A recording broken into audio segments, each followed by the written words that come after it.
Hindi ka karapat-dapat sa apelidong Montenegro. Ang mga salitang yon, matalim na parang bubog, na ibinato ng direkta sa pinakamalambot na bahagi ng kaluluwa, ay dumapo sa pandinig ni Tala.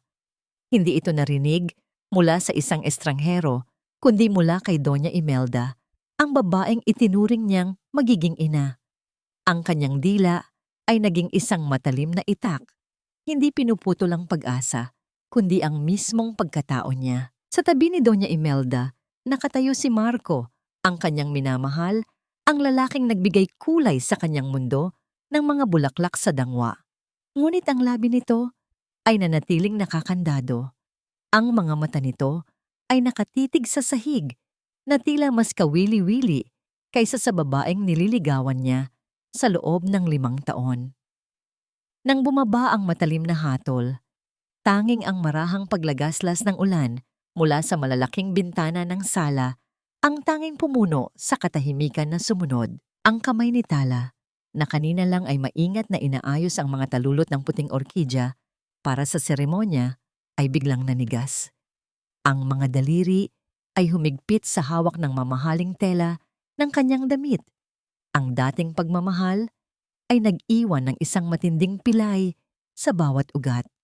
Sa sandaling iyon, ang lahat ng kagandahan sa silid, ang mga kristal, ang mga mamahaling painting, ang kinang ng pilak na lamesa, ay tila nagmistulang mga halimaw na nakangisi sa kanyang pagkasawi. Sa gitna ng pagkalito at pagdududa, ang kanyang tingin ay naglakbay pabalik kay Marco. Nakita niya ang bahagyang paggalaw ng kanyang panga, ang isang singgaw ng pagtutol na agad niyang nilamon pabalik. Hindi ito kawalan ng kakayahan, ito ay isang pagpili, isang malinaw, malamig, at sinadyang pagpili na iwanan siya. Sa isang iglap, ang lahat ng pangako ay naging abo sa hangin. Pagkatapos, isang kilos na naghiwa sa kanyang dibdib, hindi nag-aksaya ng kahit isang segundo, tinawag ni Doña Imelda ang mga gwardiya. Ang mga matitigas na kamay ay humawak sa braso ni Tala. Ang paghawak ay hindi bastos, ngunit ito ay may bigat ng puot at pagtataboy.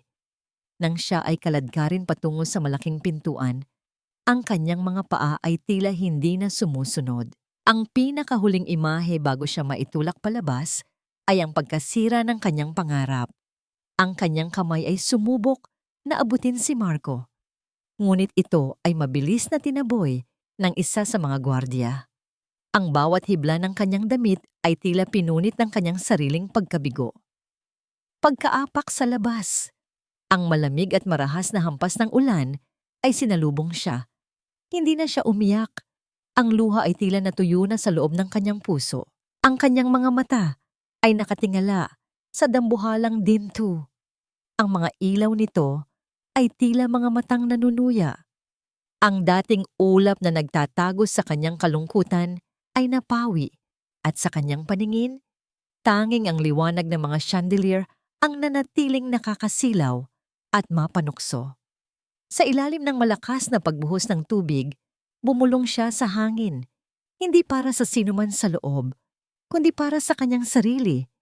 Isang panunumpa na sisira sa anumang uri ng katahimikan. Hindi ko nahahayaang maging bulaklak lang ako na madaling ipamigay o tapakan. Hindi ko nahahayaang ang ugat ko ay manatili sa putik na ito. Kung kailangan kong maging bato para makatayo, magiging bato ako. Ngunit sa sandaling iyon ng matinding kapaitan, isang kakaibang amoy ang sumingit sa mabigat na hangin ng Manila. Amoy ng pinatuyong sampagita, ang paborito at tanging alaala niya sa kanyang yumaong ina. Saan nanggaling ang amoy na yon sa gitna ng ulan at sigalot na ito? Bakit, mahal? Bakit hindi ko nakita ang kadiliman sa likod ng iyong ngiti? Ang pag-alis sa piling ni Marco ay hindi nagdulot ng malaking pagbabago sa pisikal na kapaligiran ni Tala. Nandito pa rin siya sa paanan ng dangwa, kung saan ang hangin ay laging may halong amoy ng sariwang sampagwita at pinipirito na isda. Subalit ang pagbabago ay sumapit sa loob niya. Ang dating pag-asa na nagpapagaan sa kanyang mga hakbang ay napalitan ng isang mabigat na kadena na sumasakal sa kanyang dibdib. Ang dating magiliw na tingin ng mga kapwa nagtitinda ay napalitan ng pag-uusisa na agad nagbunga ng mga mapait na panunuya. Aba, andyan na pala ang dating fiancé ng binata ng Montenegro. Bati ni Marites, ang kanyang boses ay sadyang inangat upang marinig ng lahat. Ang mukha ni Marites ay tila isang nakamamatay na bulaklak. Ang bawat ngiti ay may kasamang tinik. Akala ko ba'y malapit na ang kasal? O baka naman tala, hindi pa pala nakakabawi sa utang ang pamilya mo? Hindi na ito pagtatanong. Ito ay isang pampublikong pagpaparusa na nagpapahiwatig na ang pagiging isang bundat ay hindi lang pag-aari, kundi isang sumpa na hindi kayang hugasan ng kasal. Si Tala ay hindi sumagot. Ang pagpilit na magsalita ay tila maglalabas ng alikabok sa kanyang lalamunan. Sa halip, pinilit niyang ituwid ang kanyang likod, ngunit ang bigat ng kanyang emosyon ay tila humihila sa kanyang mga balikat pababa. Tumingin siya sa mga hawak niyang bulaklak. Ang mga ito ay tila kumukupas sa kanyang paningin, nawawalan ng kulay. Ang pagkagusto sa paggawa ng mga korona ay unti-unting nagiging isang nakababagot na gawain. Sa gitna ng pagpapakumbaba niyang ito, isang pamilyar na figura ang lumitaw sa dulo ng eskinita. Si Mang Lito, ang matandang super na may halos 40 taong serbisyo sa pamilya Montenegro. Ang kanyang mukha, na dati laging may ngiti, ay punong-puno ng lungkot. Hindi siya lumapit ng malapitan, tila nag-iingat siya na baka mahawaan siya ng kasawian ni Tala. Lumapit siya ng bahagya, ang kanyang mga mata ay puno ng pag-alala na hindi niya maitago. Tala, bulong niya. Ang kanyang boses ay mayroong bahid ng takot. Huwag kang magtataka kung bakit ako nandito. Hindi ako nagdududa sa iyo, anak. Ngunit may isang bagay na kailangan mong malaman mula sa iyong ina. Dahan-dahang inabot ni Mang Lito ang isang bagay kay Tala. Isang lumang, tanso na susi na may nakakabit na isang piraso ng tela. Hindi sampagwita, kundi isang tela na may maliit. Kupas na borda ng isang simbolo na hindi niya agad makilala. May iniiwan ang iyong ina para sa iyo. Nandyan sa dati ninyong maliit na paupahan, sa ilalim ng matandang aparador. Kailangan mong puntahan bago pa mahuli ang lahat. Ang huling mga salita ay binigkas niya ng may matinding pagdidiin. At pagkatapos ay mabilis siyang umalis, na tila natatakot na makitang may kausap siya. Ang natitirang bahagi ng araw ay nag-iba ang kulay. Ang panghihimasok ni Marites at ang kalupitan ni Doña Imelda ay naging malayong ingay na lamang. Ang tanging nakikita at nararamdaman ni Tala ay ang bigat ng tanso na susi sa kanyang palad. Sa wakas, pagkatapos ng takip silim, naglakad siya pabalik sa maliit at madilim na apartment na iniwan ng kanyang ina. Ang amoy ng tuyong kahoy at matamis na sampagita ay bumati sa kanya. Ang halimuyak ng isang buhay na hindi niya lubusang nakilala. Doon, sa ilalim ng aparador na nababalutan ng alikabok at mga saranggolang nalanta, natagpuan niya ang isang kahon na gawa sa matigas na kahoy. Ang ibabaw nito ay kinatay sa isang disenyo na pamilyar. Ang parehong simbolo na nasa tela na ibinigay ni Mang Lito. Ang kanyang puso ay nagsimulang tumibok ng kakaiba, hindi sa takot, kundi sa isang kuryosidad na matagal nang nakabaon. Dahan-dahan niyang ipinasok ang susi. Nang umikot ang kandado, ang tunog na lumabas ay hindi malakas. Ngunit ito ay sapat na upang makaramdam si Tala ng bahagyang panginginig sa kanyang mga buto. Binuksan niya ito. Sa loob, hindi mga alahas o pera ang bumati sa kanya, kundi isang tumpok ng mga lumang dokumento at isang sulat na nakatupi ng maayos. Sa tuktok ng mga ito ay nakalatag ang isang tila selyadong sertipiko. May selyo ng isang malaking kumpanya ng barko na matagal nang nawala sa sirkulasyon, ang Montenegro Shipping Lines. Hindi kanya pinalaya, Tala, pinili kanya. Ngunit ano ang ibig sabihin ng sertipikong ito na may tatak ng isang patay na imperyo? Ang opisina ni Attorney Leandro Del Fiero ay hindi tulad ng inaasahan ni Tala. Wala itong mamahaling dekorasyon, tanging mga estanteng yari sa matigas na kahoy na halos hindi na makita sa dami ng mga legal file na nakasalansan. Ang hangin sa loob ay siksik sa amoy ng lumang papel at matinding pag-iisip. Si Leandro mismo ay nakaupo sa likuran ng kanyang mesa. Isang figura ng malamig na profesionalismo, ang kanyang mga mata ay kasing talim ng matulis na dulo ng kanyang panulat. Hindi siya nag-aksaya ng oras sa pagbati o pagpapakumbaba. Ipakita mo sa akin ang sertipiko, Tala. Utos ni Leandro, ang kanyang tinig ay walang emosyon. At itabi mo na ang lahat ng melodrama na natutunan mo sa mga teleserye. Dito, ang batas ang nagsasalita, hindi ang luha. Ang mga salitang yon ay parang isa pang haplos ng lamig pagkatapos ng bagyo. Ngunit sa pagkakataong ito, hindi ito nagdulot ng takot, kundi isang bahagyang pag-aalinlangan sa kanyang sariling kakayahan. Ibinigay niya ang selyadong dokumento. Dahan-dahan itong binasa ni Leandro, ang kanyang mga kilay ay bahagyang nagtagpo. Nang matapos, itinabi niya ito ng may pag-iingat na nagpapahiwatig ng kahalagahan. Ang dokumentong ito, simula ni Leandro, ay nagpapatunay na ang mga ari-arian na pag-aari ni Don Severino ay legal na naipasa sa kanyang nag-iisang anak na nagpakasal sa isang mahirap na lalaki, 15 taon na ang nakalipas. Ang anak na ito ay ang iyong ina. Huminga siya ng malalim. Ang tanong ay hindi kung sino ka, Tala. Ang tanong ay, handa ka bang maging siya? Handa akong gawin ang anumang kailangan, sagot ni Tala, halos pabulong. Hindi sapat ang handa, giit ni Leandro, tumayo at naglakad patungo sa bintana.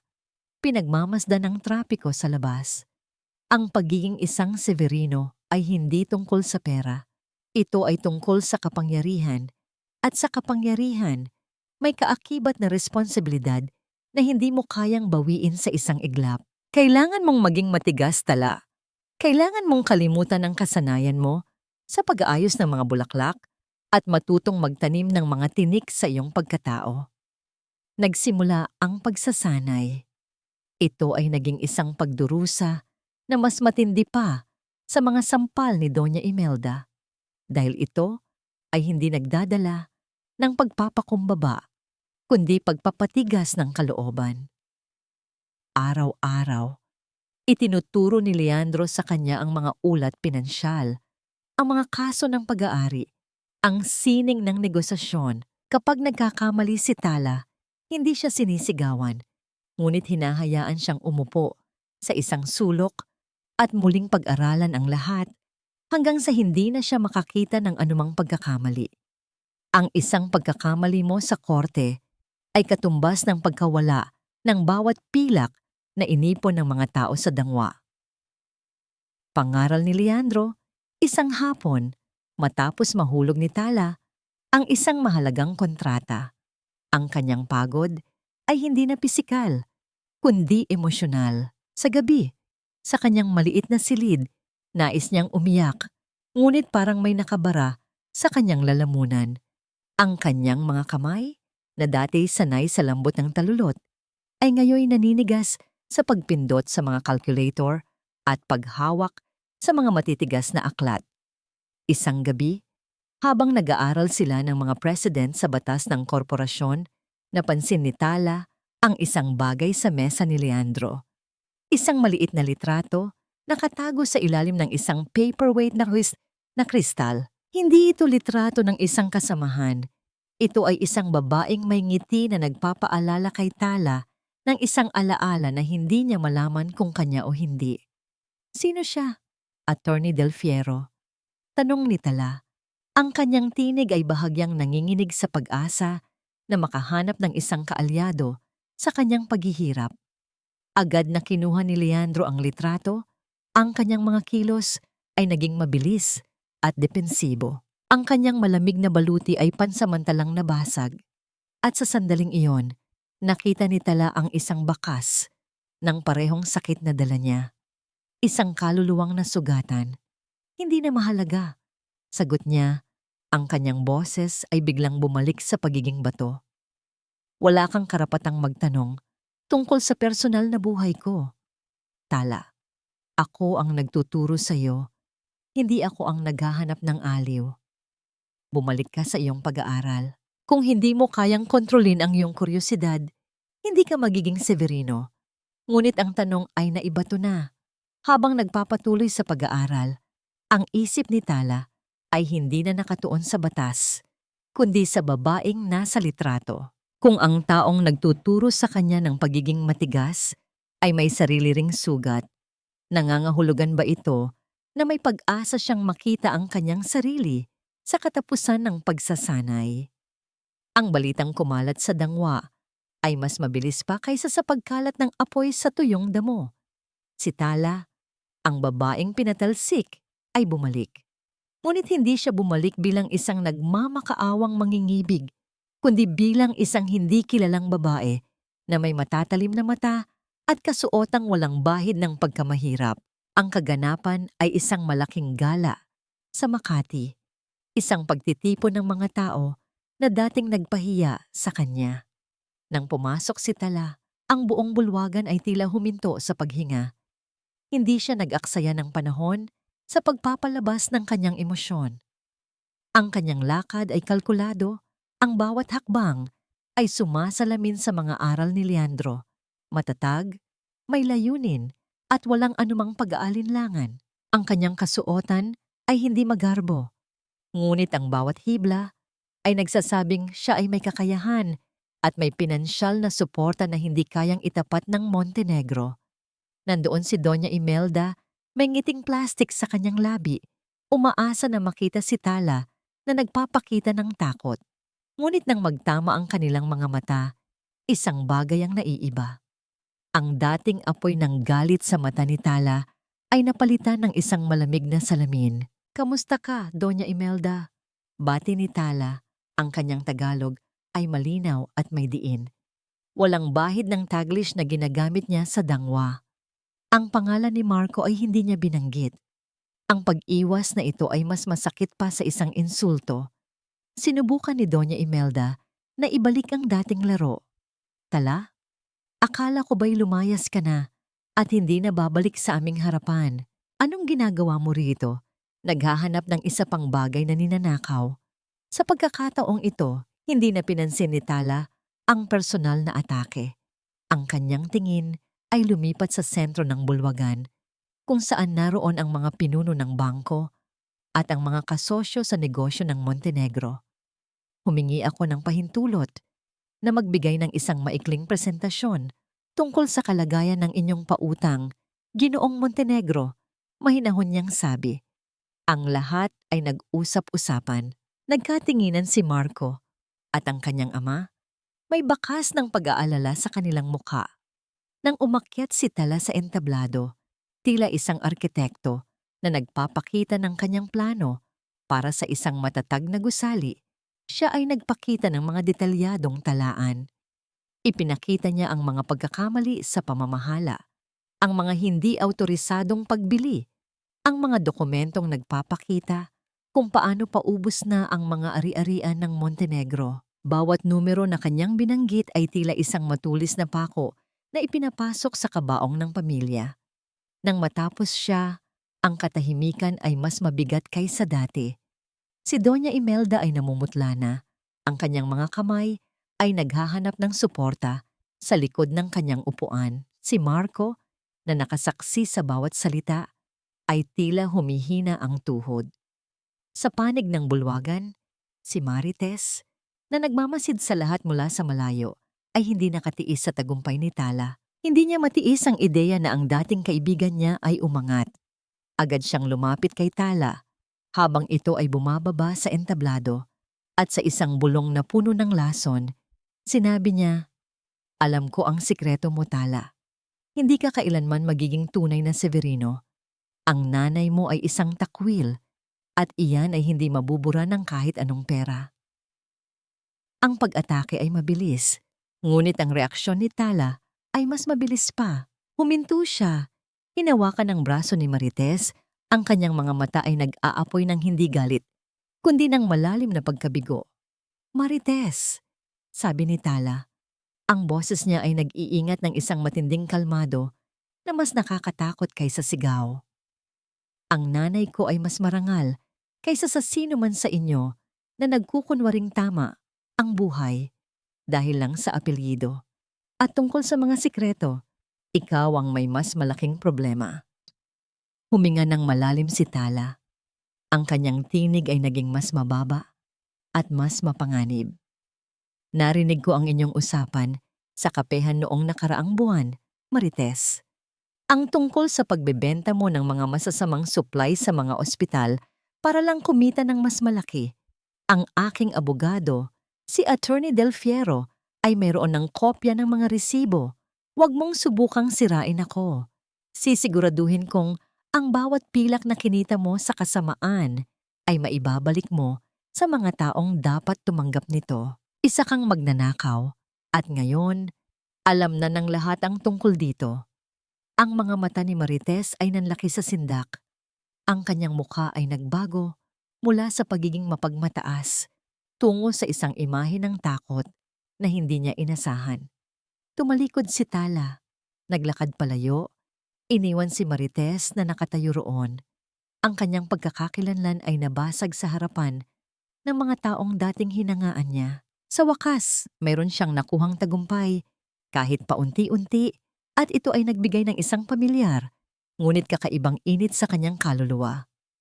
Pagkatapos ng matagumpay ngunit masakit na pagpapakita sa Makati, si Tala ay muling bumalik sa kanyang kuta, ang tahimik na sulok ng library kung saan nag-aaral siya kasama si Leandro. Ang pagbagsak ni Marites ay nagbigay sa kanya ng pansamantalang kasiyahan, ngunit ang kaalaman na ang Montenegro ay unti-unting nawawasak ay nagpabigat sa kanyang kalooban.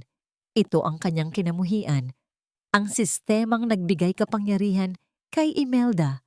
At ngayon, siya mismo ang gumagamit ng kapangyarihan laban dito. Isang gabi, habang sila ni Leandro ay nag-overtime, nagdesisyon si Leandro na magtungo sa isang charity auction upang mag-obserba ng kilos ng mga kakumpetensya. Ayaw ni Tala sumama, ngunit pinilit siya ni Leandro. Kailangan mong masanay sa kapaligiran kung saan ka nararapat, hindi lang bilang mananakop, kundi bilang isang leader. Sa gitna ng makintab na bulwagan, kung saan ang bawat tao ay mayroong presyo na mas mataas kaysa sa buong kita ng dangwa sa isang buwan, nakita niya ito. Si Marco. Nakasuot siya ng tuxedo na tila isang gintong hawla na nagpipigil sa kanya. Siya ay nasa gitna ng isang grupo ng mga negosyante, ngunit ang kanyang mga mata ay hindi nakatuon sa anumang pinag-uusapan. Ang mga ito ay malayo, tila naghahanap ng isang multo. Nang mag-cruise ang kanilang mga landas sa tabi ng isang lamesa na may mga mamahaling inumin, isang kuryente ang dumaloy sa hangin, isang hindi inaasahang pagkilala na hindi kayang burahin yun ng 3 taon. Tala? Bulong ni Marco. Ang pangalan ay lumabas sa kanyang labi na parang isang dasal at isang sumpa. Ang kanyang mukha ay nagpakita ng pagod na hindi kayang itago ng anumang mamahaling damit. Sinubukan ni Tala na maging profesional. Ginoong Montenegro, tugon niya. Ang kanyang tinig ay matatag. Walang bahid ng pagmamahal na dati niyang iniaalay. Isang karangalan ang makita kang nagpapatuloy sa paghawak ng pamana ng inyong pamilya. Ang bawat salita ay inihanda. Isang pader na itinatayo sa pagitan nila. Huwag mo akong gawing formal, Tala. Alam kong hindi ito ang totoong ikaw. Pakiusap ni Marco. Ang kanyang mga mata ay nagpapakita ng matinding pakiusap na hindi niya kayang isigaw sa harap ng kanyang ama. Kailangan kitang makausap ng pribado. Mayroon akong dapat ipaliwanag ang lahat ng nangyari noon. Bago pa man matapos ang kanyang pangungusap, dumating si Leandro. Kalmado siyang lumapit at naglagay ng kamay sa balikat ni Tala. Isang maliit na kilos na nagpapakita ng pag-aari. Isang pag-angkin na hindi niya sinasadya na gawin. Huminahon ka, Marco. Si Tala ay hindi na ang dalagang iniiwan mo sa ulan. Mayroon tayong agenda. Hindi tayo naririto para sa mga lumang alaala.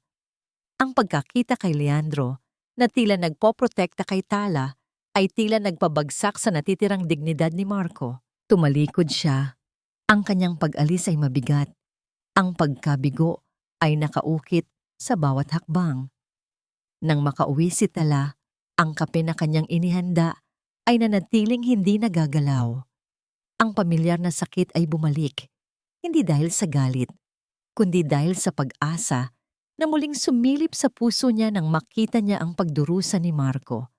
Bago pa man siya makatulog, may isang bagong mensahe na dumating sa kanyang burner phone, isang numerong hindi niya kilala. Ang teksto ay maikli ngunit tumagos sa kanyang pagkatao.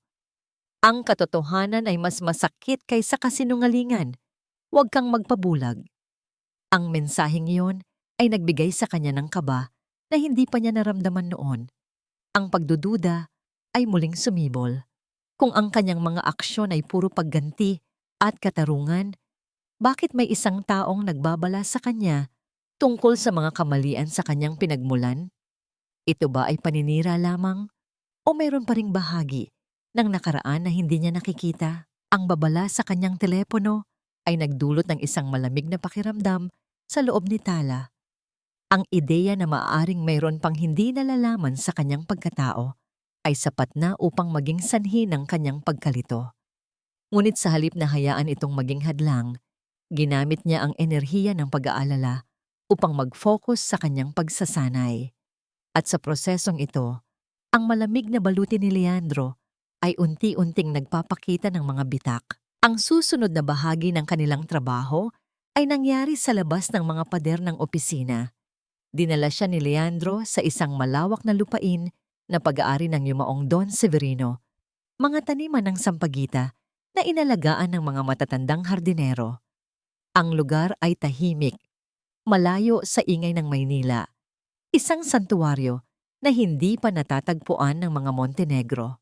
Ang iyong lolo, paliwanag ni Leandro habang naglalakad sila sa mga hilera ng mga halaman, ay nagtayo ng mga ito hindi para sa kita, kundi para maalala ang kadalisayan.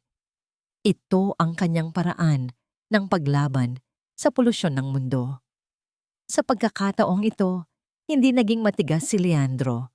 Ang kanyang tinig ay lumambot habang kinukwento niya ang mga pangarap ng Don, ang kanyang pag-asa na ang kanyang apo ay magiging isang taong may pananaw, isang bagay na kulang sa lahi ng Montenegro. Sa paglalakad, hindi sinasadyang nabagok ang paa ni Tala sa isang ugat ng puno.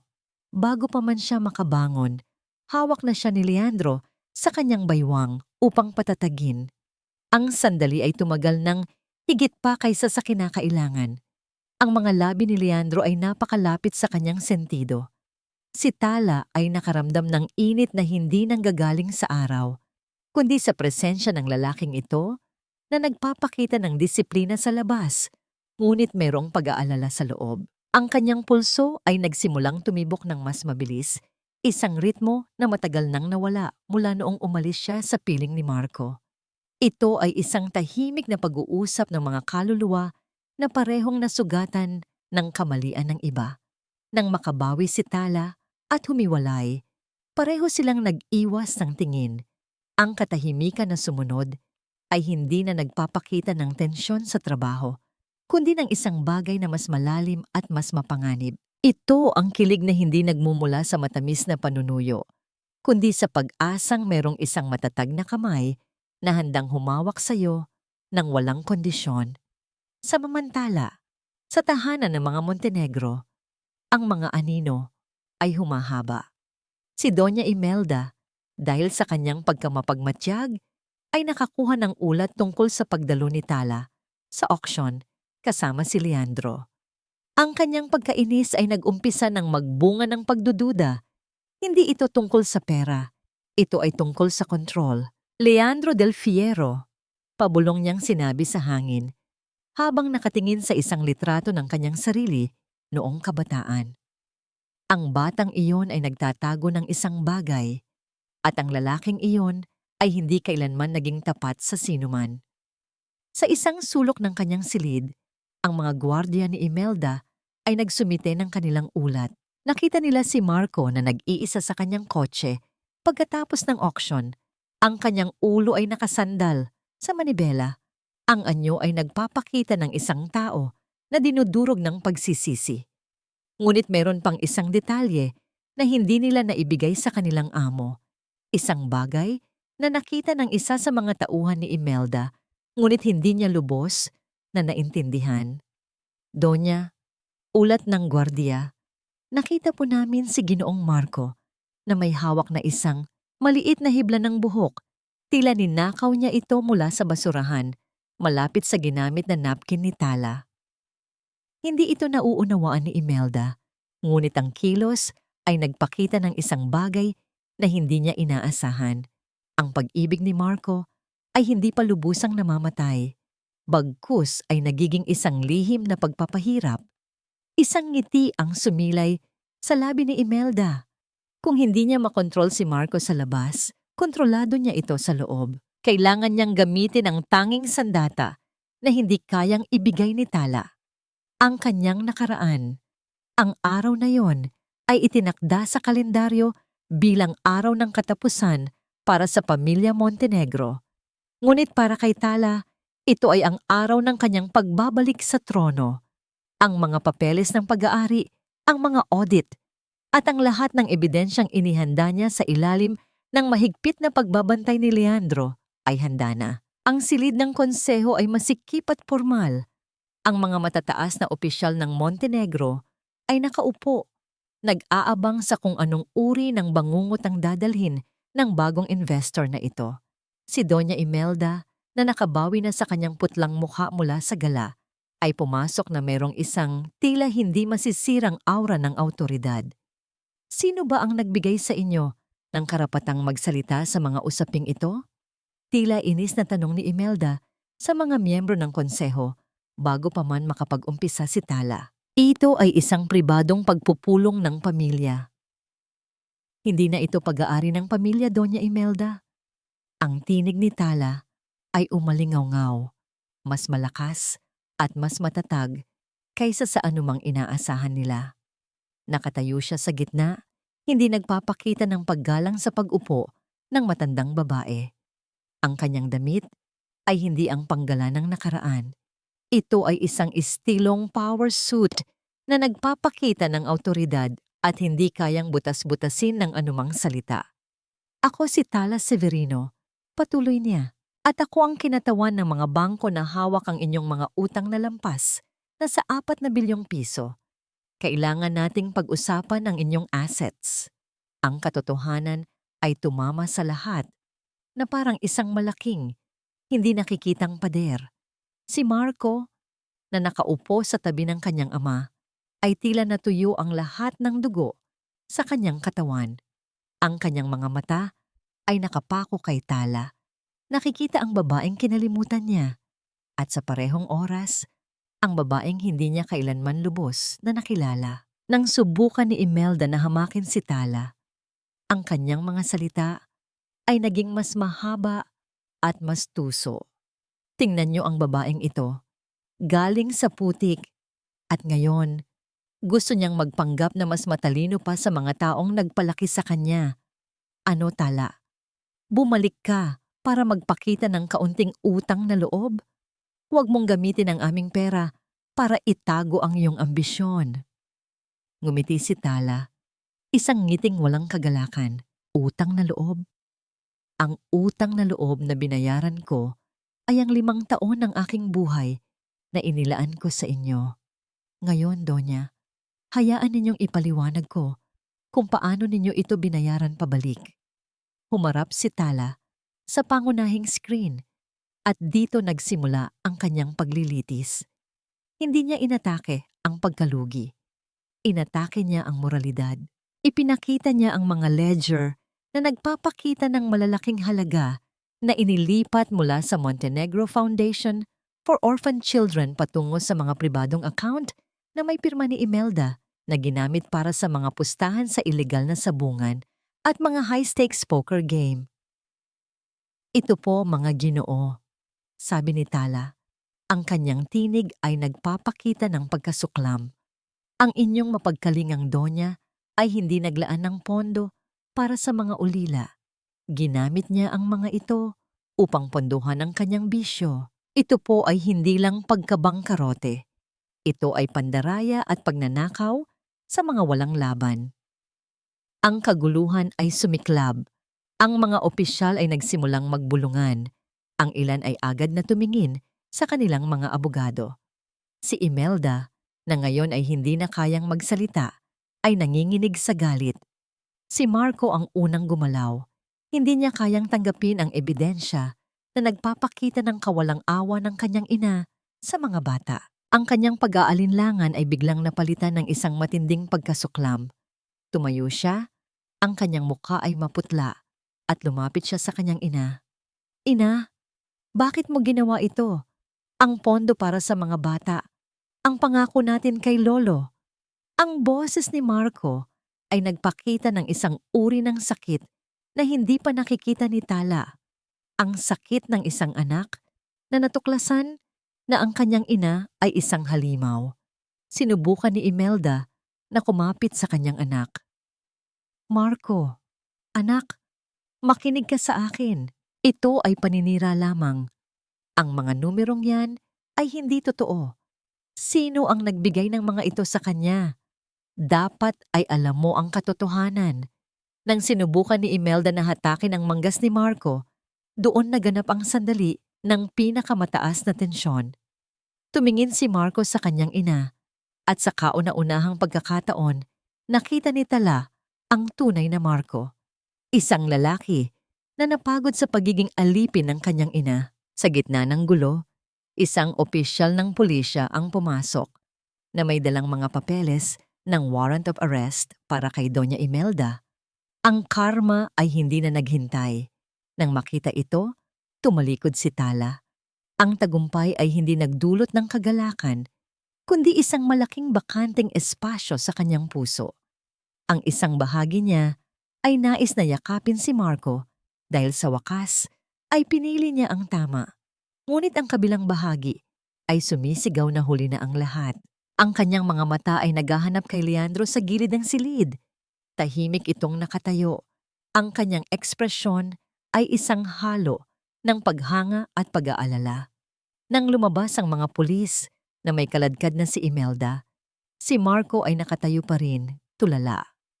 Pagkatapos, naramdaman ni Tala ang isang bagay na bumagsak sa kanyang balikat, ang tila pag-iyak ng isang tao. Hindi ito ang kanyang luha. Sa kanyang paglingon, nakita niya si Marco na walang lakas na yumukod sa kanyang harapan. Ang kanyang muka ay hindi nakikita dahil sa pagkaluklok nito sa kanyang mga kamay. Hindi siya humingi ng tawad, ngunit ang kanyang katawan ay nagbigay ng bawat signal ng pagsisisi. Ang pagkakabuwag ng pamilya Montenegro sa harap ng korte ay nag-iwan ng isang malaking bakanteng espasyo sa paligid ni Tala. Ang tagumpay ay hindi nagbigay ng init. Ito ay nagdala lamang ng mas malalim na pagkapagod. Ang kanyang panalo ay ang kanyang pagkalugi. Nang tumayo si Marco, ang kanyang pagpapakita ng pagsisisi ay nagpakita sa kanya ng isang bahagi ng lalaking minahal niya. Ngunit ang oras ng pagpapakita na yon ay lampas na sa takdang panahon. Sa paglabas niya mula sa gusali ng kumpanya, habang ang mga mamamahayag ay nagsisikap na makakuha ng pahayag, isang sasakyang pangnegosyo ang huminto sa kanyang tabi. Ito ay si Marco. Ang kanyang mukha ay tila isang taong lumabas mula sa isang mahabang pagluluksa. Ang lahat ng kulay ay naglaho. Tala, pakiusap, anya. Ang kanyang tinig ay halos hindi marinig sa ingay ng mga sasakyan. Sumakay ka. Mayroon akong dapat sabihin sa iyo. Isang bagay na hindi ko kayang isigaw sa harapan ng aking ina o ng kahit sino pa. Sa loob ng kotse, ang katahimikan ay mas nakabibingi kaysa sa sigawan kanina. Pinagmamasdan ni Tala ang mga ilaw ng syudad na dumaraan.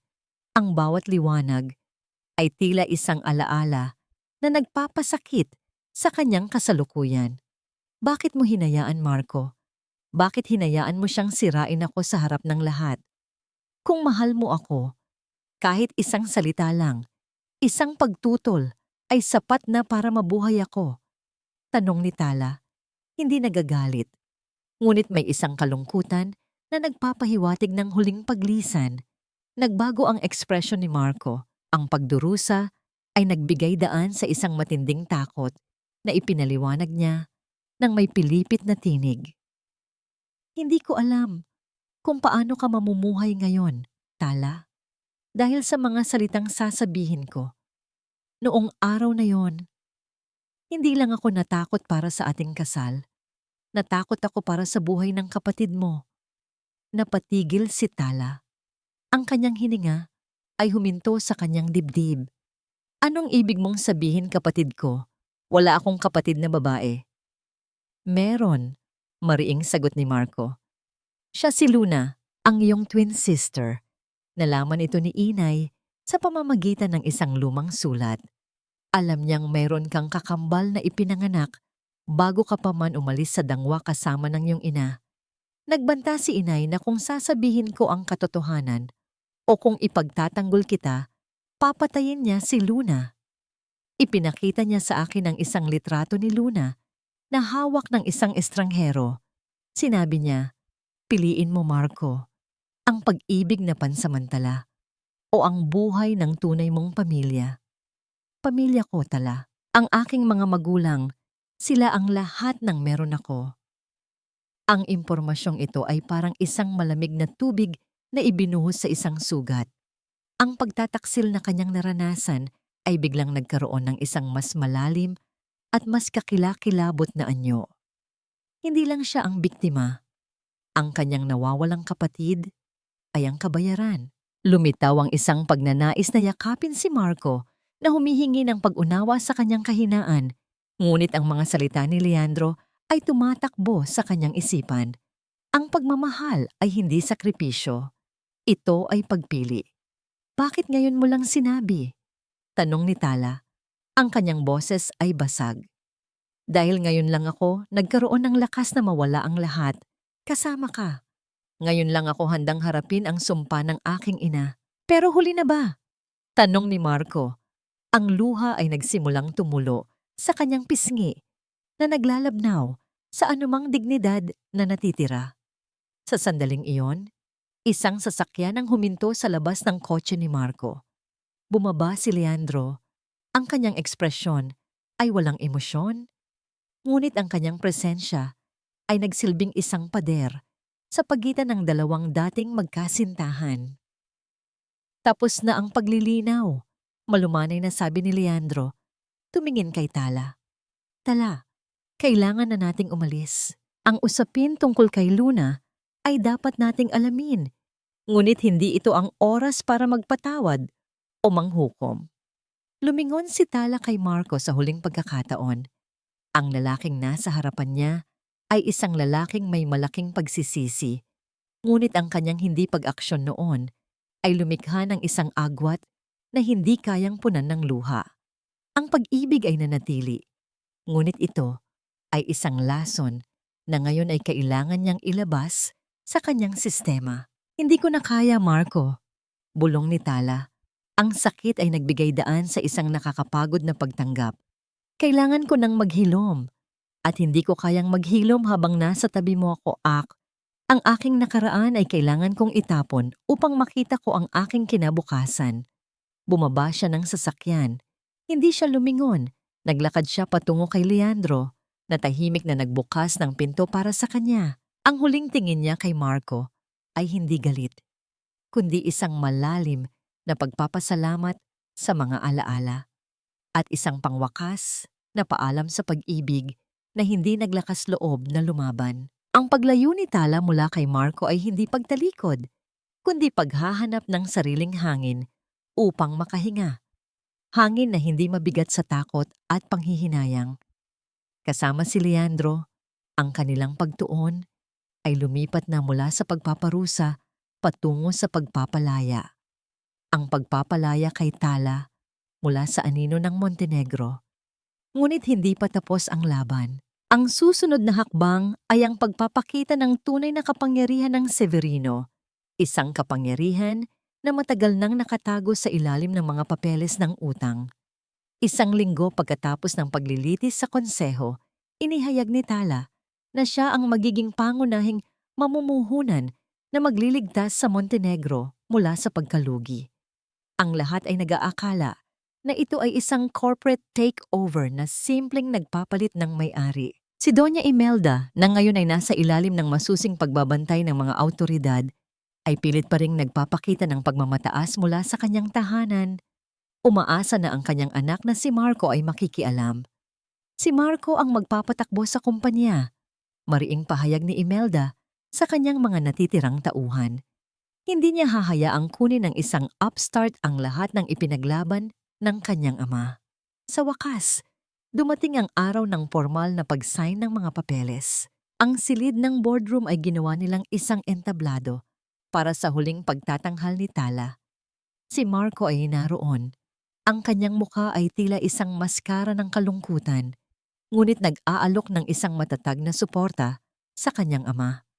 Nang pumasok si Tala, hindi na siya nag-aksaya ng oras sa formalidad. Nakasuot siya ng isang barong Tagalog na pambabae. Ang kulay ay mas matingkad kaysa sa karaniwan. Tila sumisimbolo sa bagong apoy sa kanyang puso. "Handa na ba kayong pirmahan, Ginoong Montenegro?"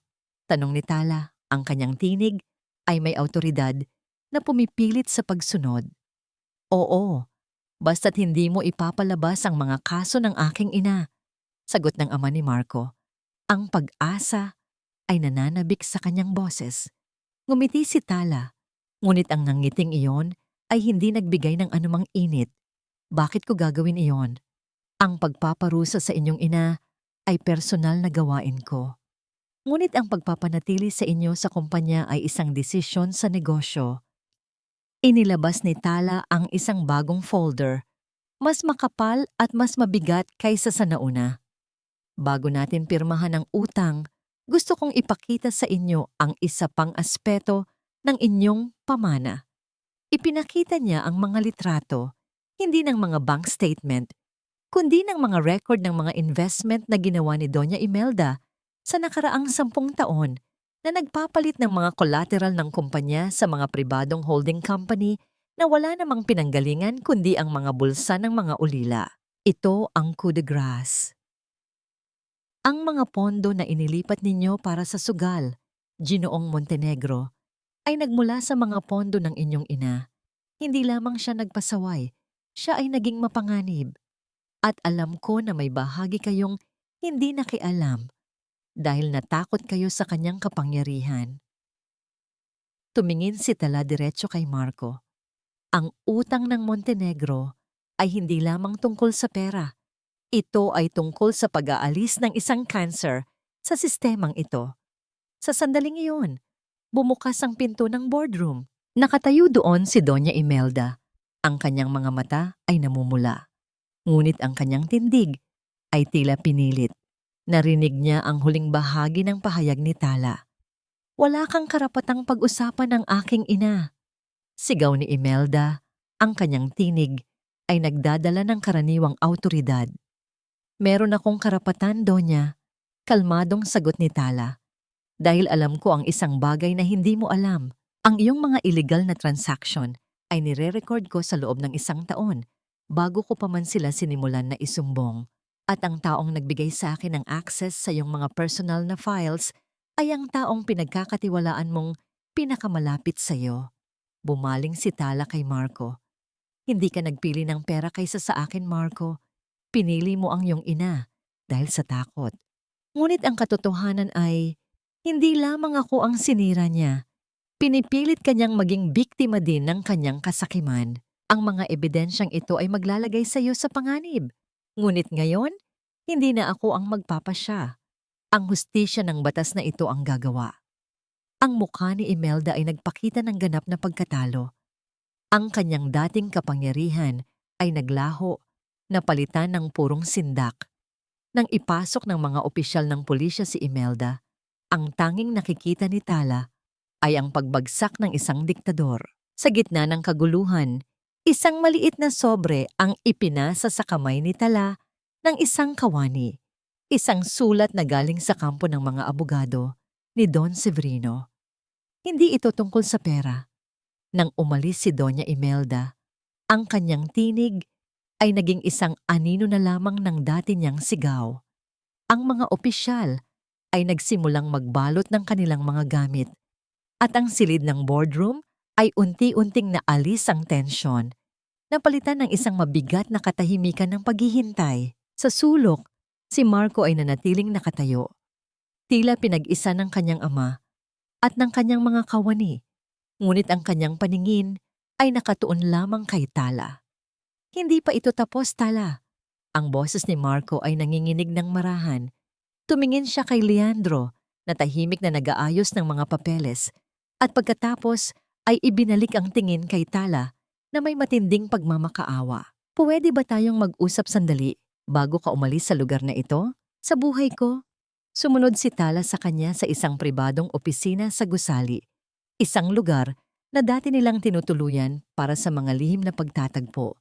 Sa pagkakataong ito, walang anino ni Imelda ang nagbabantay. Walang gwardiya. Tanging ang dalawa, kasama si Leandro na tahimik na nakaupo sa isang upuan, naghihintay, isang tahimik na saksi. Sinabi mo na ang lahat tungkol sa pera, tungkol sa negosyo. Simula ni Marco, ang kanyang mga mata ay hindi kayang makipagtagpo ng tingin kay Tala. Ngayon, hayaan mong sabihin ko ang tungkol sa'yo. Ang dahilan kung bakit ako nanahimik noong araw na yon. Huminga siya ng malalim, ang isang mahabang sandali na tila umabot sa walang hanggan. Mayroon kang kapatid na babae, Tala. Si Luna. Siya ay kamukha mo. Halos isa kayong hindi nakikilalang anino ng isa't isa. Natuklasan ito ni Inay sa pamamagitan ng mga lumang papeles ng Don Severino bago pa man siya pumanaw. At nang malaman niya, nagplano siya. Ang mukha ni Tala ay nanatiling walang emosyon, ngunit ang kanyang puso ay umikot sa sakit. Ano ang sinasabi mo, Marco? Sinabi niya na kung ipagtatanggol kita, kung lalabanan ko siya para sa'yo, ipapahamak niya si Luna. Isang maliliit na bagay lang ang alam ko tungkol kay Luna, na siya ay nasa isang orphanage noon. Ngunit nagpadala si Inay ng mensahe sa akin, kasama ang isang litrato. Si Luna ay nasa isang sasakyan at may isang lalaking nakasuot ng itim na maskara na nakatayo sa tabi ng kotse. Sabi ni Inay, pipili ka, ang babaeng ito na minahal mo o ang buhay ng sarili mong dugo na minahal mo rin noon. Tumungo si Marco. Ang kanyang katawan ay tila lulubog sa ilalim ng bigat ng pag-amin. Hindi ko alam kung totoo ang banta. Ngunit hindi ko kayang isugal ang buhay ng kapatid mo, Tala. Hindi ko kayang makita kang sumisigaw sa aking harapan habang may ibang umiiyak dahil sa akin. Kaya nanahimik ako. Pinili ko ang pagiging taksil sa'yo kaysa ang maging salarin sa kamatayan ng iyong kapatid. Tumayo si Tala. Ang kanyang kilos ay mayroong himig ng pagpapalaya. Ang pag-unawa ay hindi nagdala ng ginhawa, kundi isang mas matinding uri ng pagdurusa. Ang kanyang dating pag-ibig ay hindi isang simpleng kawalang hiyaan, kundi isang trahedya na dulot ng walang katapusang kontrol ng kanyang ina. At ano ang ginawa mo para hanapin siya pagkatapos kong umalis? Tanong ni Tala, ang kanyang tinig ay tila binali. Walang sagot si Marco. Ang katahimikan niya ay ang pinakamasakit na kumpirmasyon. Hindi mo ako sinubukan. Pinili mo ang iyong ina. Hindi dahil sa pag-ibig mo sa kanya, kundi dahil sa takot mo. Ang pag-ibig ay hindi tungkol sa pagpili ng mas maliit na kasamaan, Marco. Ito ay tungkol sa paglaban sa kasamaan, kahit gaano pa ito kasakit. At hindi mo ginawa iyon. Lumapit si Tala kay Leandro na tumayo at nag-abot ng isang bagong sobre kay Tala. Ang isa na nakuha niya matapos ang pag-aresto kay Imelda. Leandro, ano ito? Ang mga record ng personal na pag-aari ng Don Severino. Kailangan mong makita ang mga ito bago tayo magdesisyon sa susunod na hakbang Sagot ni Leandro, ang kanyang mga mata ay nakatuon kay Tala, hindi kay Marco. Tumingin si Tala kay Marco sa huling pagkakataon. Ang lalaking minahal niya ay hindi na ang pangarap niya. Siya ay isang alaala na kailangan niyang ilibing. Hindi ko na kaya, Marco, sabi niya. Ang kanyang tinig ay halos hindi na marinig. Kailangan ko nang maghilom at hindi ko kayang maghilom habang nasa tabi mo ako. Kinuha niya ang kamay ni Leandro. Ito ay hindi isang kilos ng pag-ibig, kundi isang statement ng pagbabago, isang pagpili sa kung sino ang kanyang pagtitiwalaan sa pagharap sa hinaharap. Ang sobre na ibinigay ni Leandro ay naglalaman ng isang selyadong testamento at isang liham na halos nawasak na ng panahon, pirmahan ni Don Severino. Ang dalawa ay naglakbay patungo sa isang lumang opisina ng abogado na pinagkakatiwalaan ng Don, isang lugar na puno ng mga alaala at tanging si Leandro ang nakakaalam ng lokasyon nito. Sa loob ng opisina, habang ang alikabok ay lumulutang sa mga sinag ng araw na pumapasok sa bintana, binasa ni Tala ang mga salita ng kanyang lolo sa ama. Ang kwento na ipininta sa mga pahina ay ibang-iba sa simpleng pag-iibigan na sinabi ni Marco sa aking mahal na anak na babae at sa lahat ng susunod sa kanya. Nagsimula ang sulat. Alam kong ang iyong ina ay napilitang umalis, hindi dahil sa pag-ibig sa isang mahirap na tao, kundi dahil sa isang mas malaking kasinungalingan. Ang ina ni Imelda, ang aking sariling kapatid na babae, ay natakot na mawala ang kanyang posisyon sa lipunan kung malalaman ng lahat na ang aking anak ay umibig at nagkaanak sa labas ng kasal sa isang taong itinuturing nilang hindi karapat-dapat. Ang pagmamahal na yon ay hindi isang pagtakas. Ito ay isang pagtatangka na protektahan ka mula sa pagkaalipin sa mga tradisyon. Naramdaman ni Tala ang isang pag-agos ng galit. Hindi lamang para kay Imelda, kundi para sa buong sistema ng lipunan na nagpilit sa kanyang ina na magtago at magsakripisyo.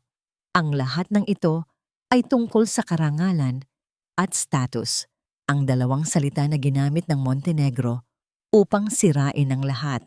Sa testamento, hindi lamang ipinahayag ni Don Severino ang kanyang pagmamahal, kundi pati na rin ang kanyang matinding pagkadismaya sa kanyang pamangkin na si Imelda at ang kawalang lakas ni Marco. Ipinahayag niya na ang buong kayamanan ng shipping line ay inilipat sa kanyang nag-iisang apo na magpapakita ng kalooban at katapangan, hindi sa kadiliman. Ang pera ay hindi dapat maging bilangguan. Isinulat ng Don, kung sino man sa aking lahi ang magtatangkang gamitin ito upang manakit o mag-ipon ng mas maraming kapangyarihan laban sa mahihirap, hayaang ang kayamanan na yon ay maging isang sandata para sa pagbabago. Tala, ikaw ang huling pag-asa ng aking pangalan. Nang matapos siyang magbasa, ang luha na tumulo sa kanyang pisngi ay hindi na luha ng pagdadalamhati, kundi luha ng pananagutan. Ang kanyang buhay ay hindi na pag-aari niya. Ito ay pag-aari ng mga aral na iniwan ng kanyang lolo at ng mga taong kailangan ng kanyang tulong.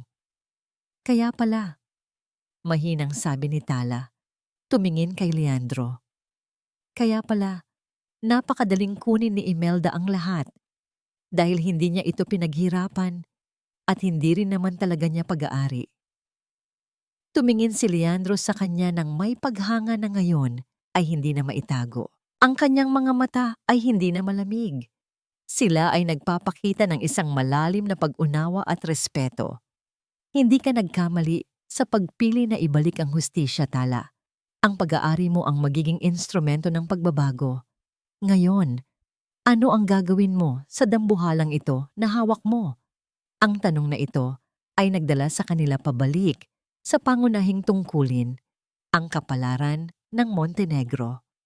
Ngunit ngayon, mayroon ng mas malaking larawan, ang pagtatatag ng isang bagong pamana.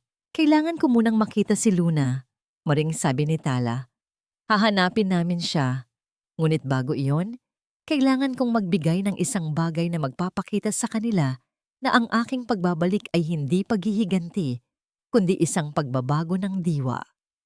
Ang kanyang mga mata ay tumingin sa isang matandang litrato sa mesa ng abogado, isang larawan ng isang simbahan sa tabing dagat na tila malapit sa puso ng kanyang lolo. Ang litratong ito, kasama ang mga titulo ng lupa, ay nagbigay kay Tala ng isang ideya, isang sandata na magiging parehong pagpapala at sumpa para sa mga Montenegro. Ang desisyon ni Tala ay hindi agad na isulat sa mga papeles ng negosyo. Ito ay unang naisulat sa kanyang puso, isang pusong naghihilom, ngunit matatag. Matapos makuha ang lahat ng legal na papeles na nagpapatunay na sa kanya na ang malaking bahagi ng kayamanan ng Montenegro, kabilang ang mismong Dinthu, isang malaking pagtitipon ng kanyang ipinatawag. Hindi ito isang pagdiriwang ng tagumpay, kundi isang pagpapahayag ng isang bagong simula. Nakatayo si Tala sa harap ng mga miyembro ng konseho, mga mamamahayag, at mga dating empleyado ng Montenegro. Sa tabi niya ay si Leandro, ang kanyang anino, na ngayon ay tila isang kasangga. Mga Ginoo at ginang, simula ni Tala, ang kanyang tinig ay malinaw at puno ng determinasyon. Ang mga ari-ariang ito ay hindi nakabilang sa isang pamilyang nagtaguan sa kasinungalingan at pansariling interes. Ito ay magiging isang lugar ng pag-asa. Ipinakita niya ang mga plano, hindi para sa isang bagong sangay ng negosyo, kundi para sa bahay Sampaguita, isang sentro para sa mga ulila at kababaihan na nangangailangan ng bagong simula. Dito sila tuturuan ng mga kasanayan, bibigyan ng silid na matutulog at higit sa lahat, bibigyan ng pagmamahal na kanilang kinalimutan. Ang reaksyon ay halo-halo. May pagkamangha, may pagkabigla, at sa ilang mga mukha, may pagkadismaya. Hindi lahat ay masaya sa pagkawala ng dating kapangyarihan. At doon, sa gitna ng karamihan, nakita niya si Marco. Nakaupo siya sa isang sulok, tila isang multo sa sariling tahanan. Tumingin siya kay Tala. Ang kanyang mga mata ay puno ng pagkilala sa kabutihan nito, ngunit walang halong pag-asa. Ang kanyang pagpaparangal sa batas ay nakamit na, ngunit ang kanyang pagkakulong sa nakaraan ay patuloy na nagpapahirap sa kanya. Nang mag-umpisa ang presentasyon ng mga detalye ng proyekto, isang tinig ang narinig mula sa likuran. Hindi mo magagawa iyan, si Doña Imelda. Nakasuot siya ng simpleng damit. Ang kanyang dating pagmamataas ay napalitan ng isang desperadong pagpupumilit. Nakalaya siya sa piitan, ngunit ang kanyang kalayaan ay napakahalaga na binayaran niya ito ng kanyang dignidad. Hindi mo maaring sirain ang alaala ng aking pamilya. Patuloy niya. Ang kanyang boses ay nanlalaban. Ito ang tahanan ng mga Montenegro. Lumapit si Tala sa kanya, hindi bilang isang mananakop, kundi bilang isang tao na nakakaintindi ng kahulugan ng pagkawala. Doña Imelda, ang mga alaala na dapat nating pangalagaan ay hindi ang mga dingding na ito, kundi ang mga aral. Ang pagmamahal na dapat nating ipasa ay hindi ang kapangyarihan, kundi ang pagmamalasakit. Itinaas ni Tala ang isang larawan, isang lumang litrato ng isang kabataang Imelda kasama ang kanyang ina at isang maliit na batang babae, si Luna. Ito ang nagbibigay sa akin ng lakas, Donya. Ang ideya na kahit sa pinakamadilim na sandali, mayroon pa ring pag-asa. At ngayon, bibigyan natin ng pag-asa ang mga bata na katulad ninyo noon. Nang matapos ang programa, habang nag-uusap si Tala at Leandro tungkol sa mga susunod na hakbang, isang maliit na kamay ang humawak sa laylayan ng damit ni Tala. Isang batang babae na hindi hihigit sa 5 taong gulang, na may mga mata na tila nakakita na ng napakaraming pagdurusa. Ito ay si Luna na dinala ni Marco matapos siyang tulungan ng mga abogado ni Tala na mahanap siya. Ang pagtatagpo na yon ay hindi nagdulot ng masasakit na alaala, kundi ng isang malalim na pagkamaramdaman. Tumitingin si Tala kay Luna at nakikita niya ang kanyang sarili, ang kanyang nakaraan, at ang kanyang kinabukasan. Sa sandaling iyon, inabot ni Leandro ang kamay ni Tala. Hindi ito isang kilos ng negosyo o pagkilala sa kanyang tagumpay. Ito ay isang haplos ng pagmamahal, isang pag-aalok ng pag-asa na hindi niya dapat harapin mag-isa ang hinaharap.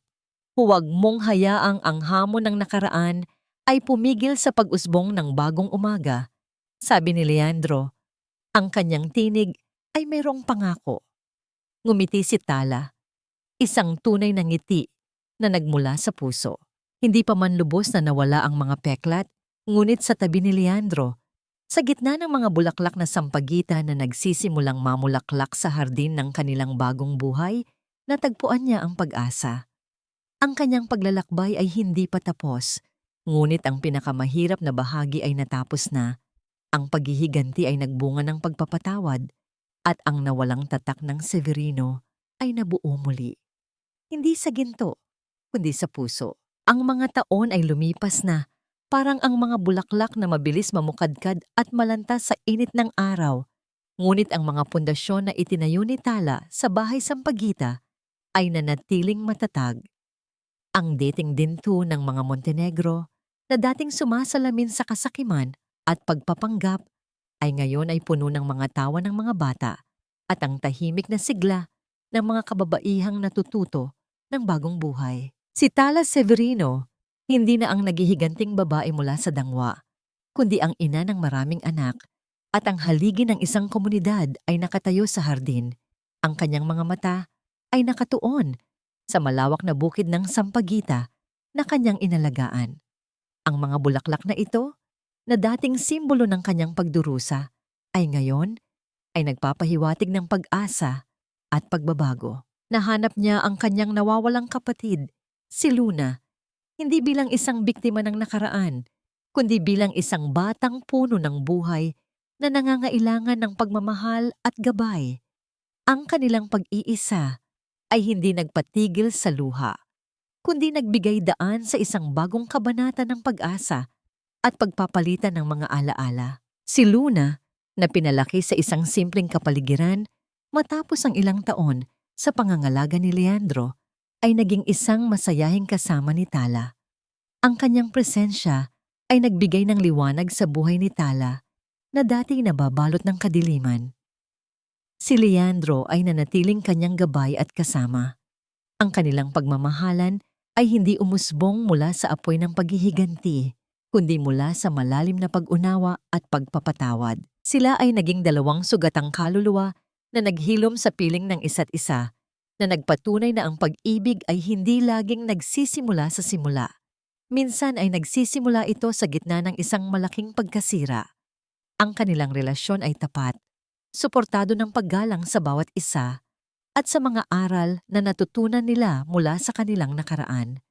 Ang pamilya Montenegro ay nakahanap ng kanilang sariling daan. Si Marco, matapos ang kanyang paglilitis at pagbabayad sa kanyang mga pagkakamali, ay naglaan ng kanyang buhay sa pagtulong sa pagpapatakbo ng bahay Sampaguita bilang pagbabayad ng kanyang utang na loob, hindi lamang sa batas, kundi sa kanyang sariling konsensya. Hindi niya nakamit ang pagmamahal ni Tala, ngunit nakahanap siya ng kapatawaran sa pamamagitan ng paglilingkod. Si Doña Imelda, bagaman hindi na nakabangon sa kanyang dating posisyon, ay piniling magretiro sa isang maliit na lupain na ibinigay sa kanya ni Tala, isang parusa na may bahid ng awa. Doon, sa tahimik na paghihiwalay, kinailangan niyang harapin ang kanyang sariling refleksyon na walang kakampi kundi ang kanyang sariling mga kasalanan. Natanong ba ni Tala kung siya ba ay nagpatawad na? Oo, ang kanyang puso ay nakahanap ng kapayapaan, hindi ang pagpapatawad na nagpapabura sa sakit, kundi ang pagpapatawad na nagpapalaya sa sarili mula sa bigat ng puot. Nahanap ba niya ang kapayapaan? Oo, sa bawat ngiti ng mga batang kanyang inaruga, sa bawat palad ng babaeng nakahanap ng bagong pag-asa, naroon ang kapayapaan Ang kapayapaan na hindi nanggagaling sa kawalan ng problema, kundi sa kakayahang harapin ang mga ito ng may tapang at pag-ibig. Anong aral ang naiwan para sa mga makikinig sa kwentong ito? Na ang tunay na kayamanan ay hindi nakikita sa mga ginto o sa apelido, kundi sa kakayahang bumangon mula sa abo, sa lakas ng pagmamahal na nagpapagaling at sa kahulugan ng pagbibigay na nagpapalago sa puso.